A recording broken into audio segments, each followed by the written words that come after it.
Today we're examining something rather philosophical. What actually is a monster, and what makes them scary? This question is a great provocation to consider the symbolic meaning behind the foundations of monstrosity.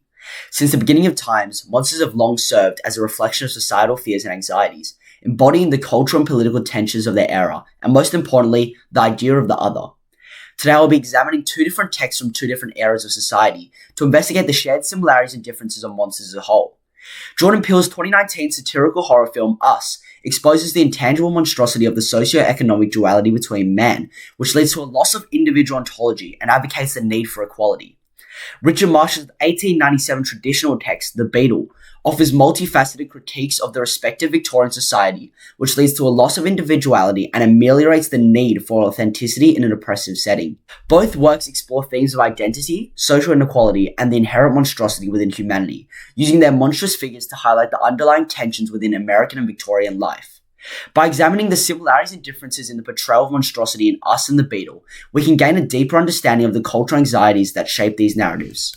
Composers expose the broader issues prevalent in our society through the embodiment of intangible monsters, which aims to shed light on the oppressive nature which minorities face. Jordan Peele's didactic film Us serves as a multifaceted critique on contemporary American society, exploring themes of identity, social inequality, and the inherent monstrosity within humanity. The film centers on the doppelganger concept, embodied by the tethered, who are grotesque reflections of the main characters, representing the minorities within society which are living in the shadow of the privileged. Living in underground tunnels, the tethered mirror the lives of their above-ground counterparts in a twisted, impoverished manner, highlighting the class divide in America. This dichotomy underscores the disparity between the privileged and the marginalized, with the tethered's violent uprising symbolizing the ignored and forgotten segments of society. Peele's reference to the 1986 charity event Hands Across America poignantly bookends the narrative, symbolizing superficial attempts at unity that fail to address deeper issues of inequality within our society. In the context of the Trump era, Us takes on a rather critical tone, reflecting the divisive rhetoric and policies of Donald Trump's presidency. The tethered's declaration, "We are Americans," underscores the notions that the marginalized are an integral part of the nation, demanding recognition and equality. Peele's use of horror tropes aligns with Jeffrey Jerome Cohen's Monster Culture 7 Theses, particularly Thesis 1, the monster's body is a cultural body, as the tethered embodies America's fears of the other, reflecting anxieties about race, class, and identity. The film's horror elements, such as the eerie, vacant expressions of the tethered and their brutal methods of reclaiming their place, only amplify the monstrousness that lies beneath societal facades.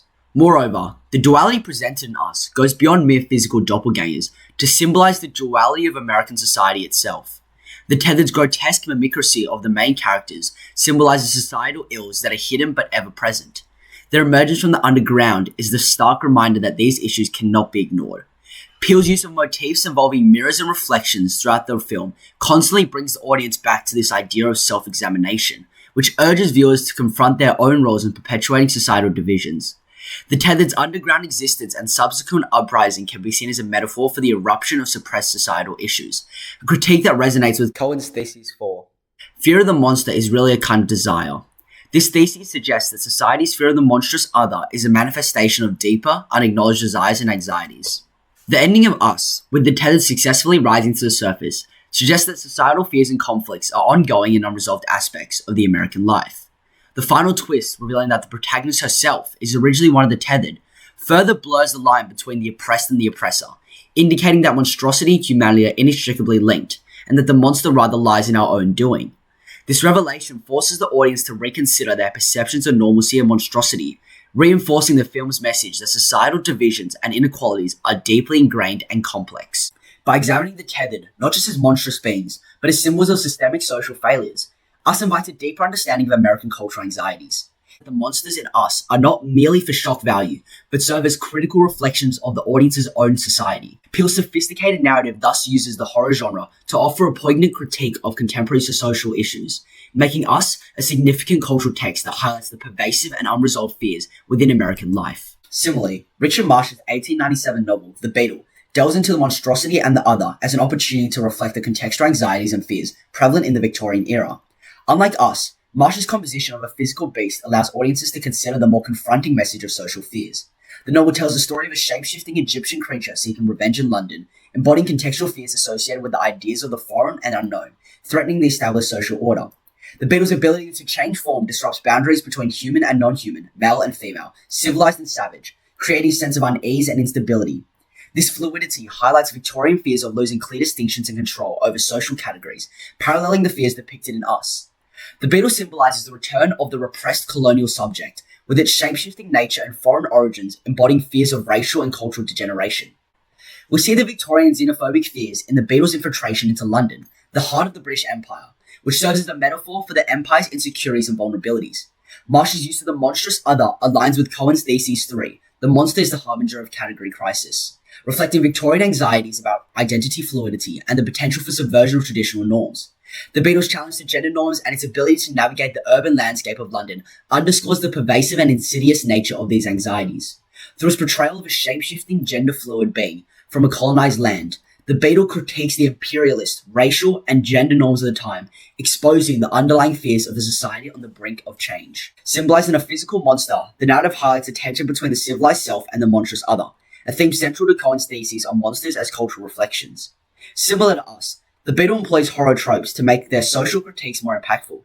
The ending of the beetle leaves readers with a profound sense of unresolved tension. The creature's final disappearance is shrouded in ambiguity, reflecting the persistent and insidious nature of the fears it embodies.